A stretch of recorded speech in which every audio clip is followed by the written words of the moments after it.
Hey, it's just so Trish. There's no intro on this one. There's no monetizing. This is just a message. This is a message that God just put in my heart. And I get so emotional when I have a God talk, especially when He decides that it's my mouth to be used. So I'll probably cry because that's what I do. So this is really talking about your worth and your value.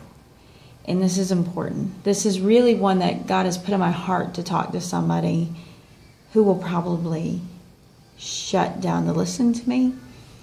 And so He said just to do a video because there's more than that one that needs this. Okay. Your value. I know so many people whose self-value and self-worth are just literally train wrecked.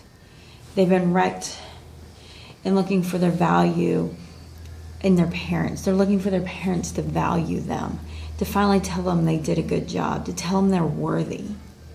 They marry husbands looking for that value to be instilled. They're looking in their husbands, they're looking in their spouses, they're looking in their parents, they're looking in their friends to be considered valued, to see their self-worth. And they sit in these miserable situations of loneliness, despair, as they're looking to be validated by that person or this person. Sometimes they have like a couple of them. And then there's those that won't, it's not enough. Maybe it's your child who looks to constantly validate you your whole life because they see the hunger of your validation needed. And that's always cast off.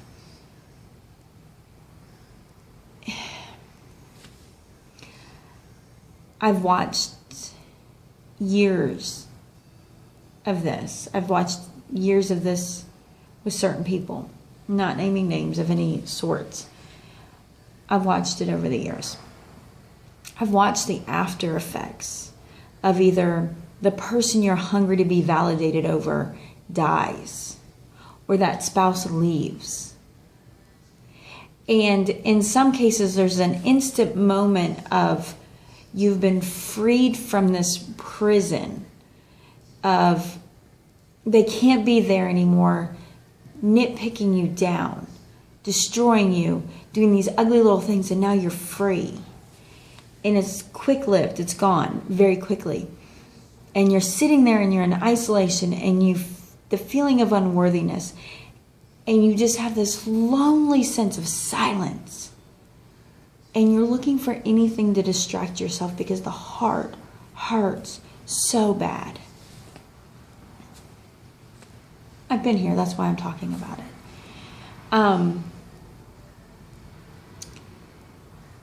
You are being called to a moment of silence. Somebody is trying to get a hold of you and you're not listening. You might even think you are and you're not. You see, God has called you, and sometimes He has to shut every door, and He has to silence everything to the point that you are going crazy.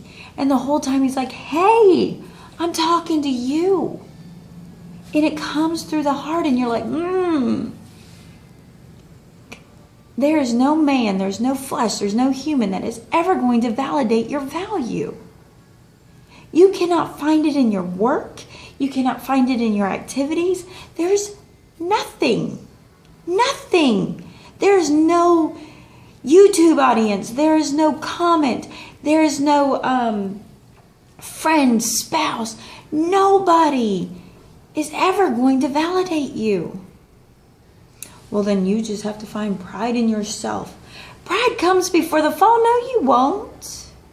You know what happens when you try to validate your value by yourself? The devil is there. When you sit there and you try to validate yourself through flesh of people, the devil is there. He will destroy you. And you're going to tell me, Trish, there's people I know that are not connected to God and they are just fine. so it looks. Let me tell you, even if they are convinced they are fine, that is just the reward of the devil. The devil is rewarding them with their flesh being calm, because that's what he's paying them for their obedience. My value was so low. The value I had before coming to Christ was so low. Emotional, I was in a relationship that was completely emotionally abusive, dead end, and imprisoning before I met my husband. My ability to seek comfort and help was always a dead end. And I ran from it. You're like, I ran away. I went and lived hours away, thinking that would just solve it all and to be worthy because I'm no longer being pulled down by this person or that person. It didn't work. You see, because then I'm carrying down what I perceived as the value of how that person treated me. So that is what I registered as my value. So hungry to be validated, to be wanted, to feel wanted. Throwing myself towards any distraction or attention. All the time not registering that I was being called to a time of quietness because God wanted to talk to me. Now, I wasn't in the path for God. God was calling me. I wasn't connected with people to present the gospel. I would follow people that had the gospel because I knew there was something there and I wanted it. But they were just almost half the time as lost as I was. They were the worst example. I'll tell you what, if you want to find Christ, don't go looking at people who go to church. If they living just like you and go to church on Sunday, they can't help you when you're looking for Christ. Just saying. Bible study would have helped. So I distracted myself and blocked God away because I couldn't figure that out, and that was just too different, strange. And I continued to distract myself looking. My husband got so blessed. My husband and I had not been saved yet when we met. We weren't even saved yet when we got engaged. There was a time that we had started going to church, and we started being around people who lived differently than us. They didn't resemble us. And in that time frame, God went to work, because guess what? Was my future husband validating me? No, he wasn't validating me. He wasn't, any of that. But it put me in a place of quietness. I finally was quiet enough to listen to God. And I connected with the Bible study with some lady. I didn't go to a church. This happened to be just how it placed out. God had placed me with these really strong Christian women having Bible study. And they would bring us heathens and, us lost, desperate souls in. Desperate because we had no hope. And so we came in and I began to learn of Christ. And through the years, as I've gotten to know Christ, as I took my time in those quiet moments to listen, to be in His Word and to know Him. You want to know how to have hope? Know the predictability of God. God is predictable.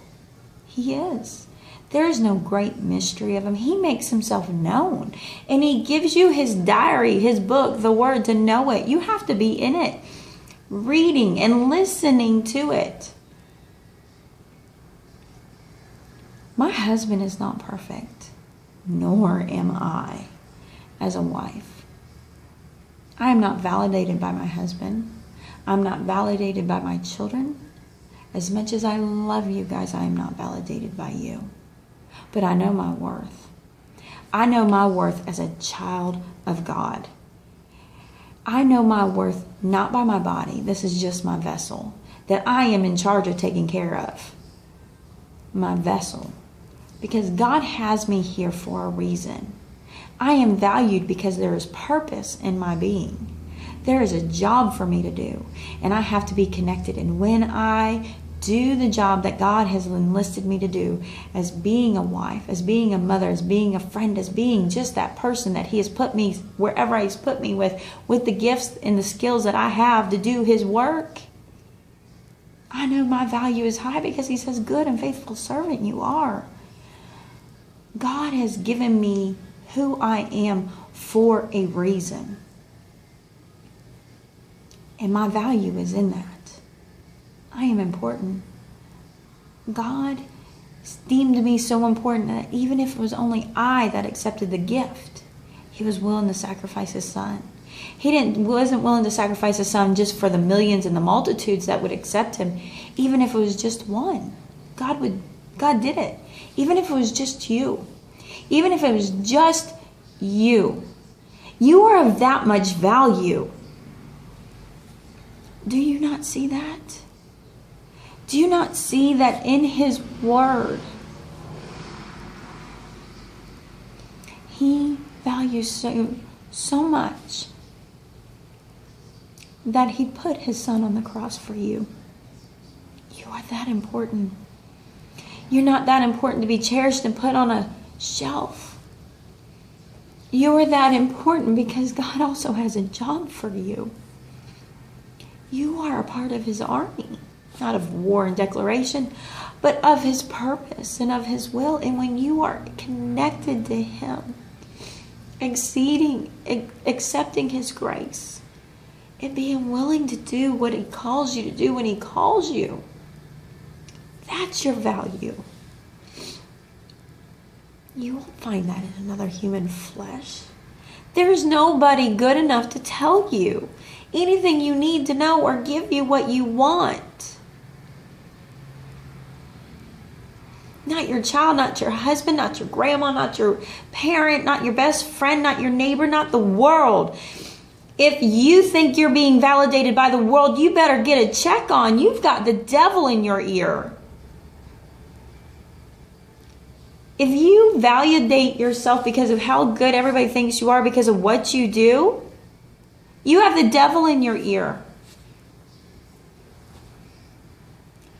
The things you do is because God has put it in your heart, given you the skill to do it, the know-how to do that job. You're just doing what He asked you to do. Your value is the fact that you did it for Him, not for you, not for them. Although them are going to be thrilled that you did it, you will have satisfaction that you did it. Your value comes from Christ and Christ alone. That's what makes you wonderful. I'm not perfect. To be loved by others, you don't have to be. As a Christ in my heart, I love and like the perfection you are via Christ and who God has made you to be. Not your sin, not your errors. I'm not keeping track. Although the devil will try to get me to keep track when you tick me off. But that's just part of life. That's the flesh dealing with flesh, and we got sin running all around us. But in the end, being loved is not this feeling. It's a choice. It's choosing to love somebody, not because they deserve it, but because I want to, because you want to, because God so loved me that He sent His one and only Son. So if I will accept Him, I can have everlasting life. And the same goes for you, even if it was just you.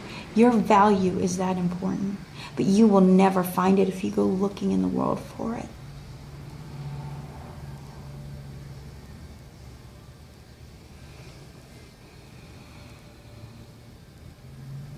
You will feel lost.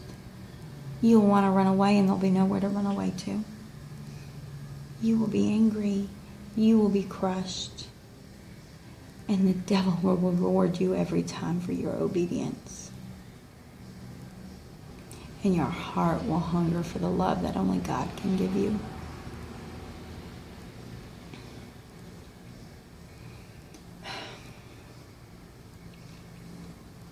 I love you guys so much. I'll do this. If this is the first time that anybody's ever told you this truth, and you don't even know where to begin,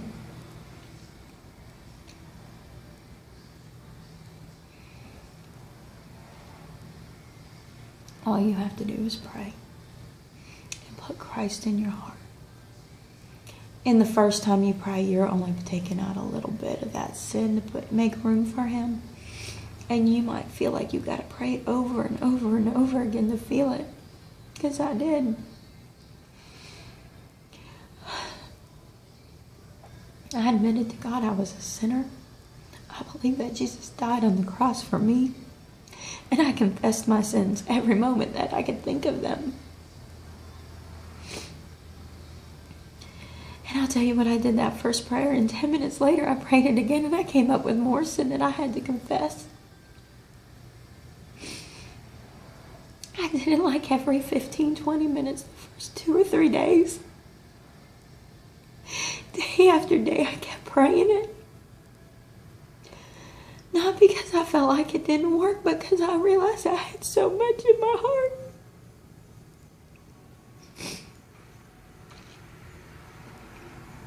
And when I realized, months as I kept praying, I had filled my heart so much with sin and flesh looking to be validated that I didn't have a lot of room for Him. And I had to use a tiny little spoon and dig out that sin. Every time I prayed, I was just digging out that sin until I made enough room that I could get in there with a shovel. And I started taking clumps out. And I will tell you, the devil will try. Even to this day, I've been saved for 15 years.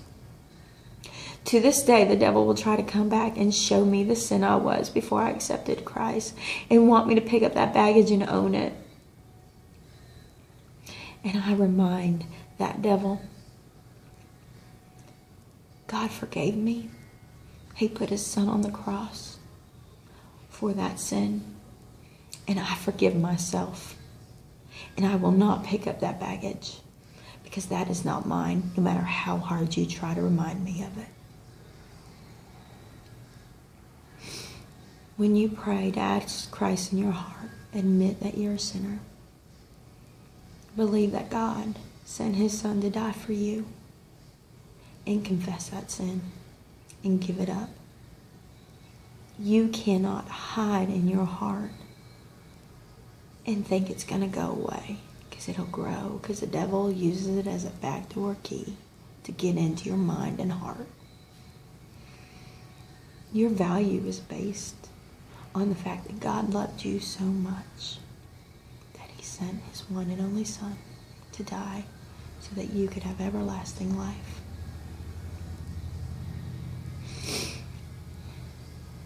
Your value is great. Your value is more than you will ever know. Your importance is greater than you'll ever know. There are things that we do that feel so tiny and little. And they're huge things. They're so huge. You have no idea what God is doing with that tiny little piece He has you doing. It's world-changing. It's life-changing. And God has called it to be important. God has called it to be important if He had 30 years preparing you to be a mother to a very special person. Don't be distracted by what the devil puts in people's mouths to you. Give it no weight. Your value is not what people say to you in the grocery store.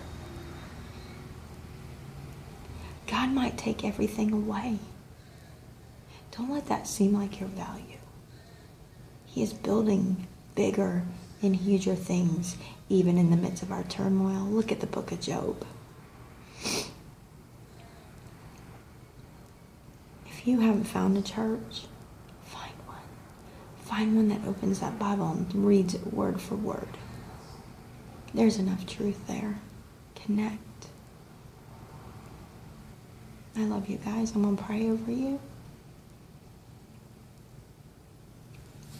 Dear Heavenly Father, Lord, be with those that need you so much, that constantly work for their value, looking to be something that is not for them to be validated in.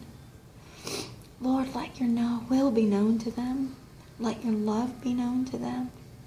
Lord, put that Bible in their hands and open the pages in their hearts to read and understand, or listen and hear your word, Lord, and let them see the love and the mercy and the purpose you have in them.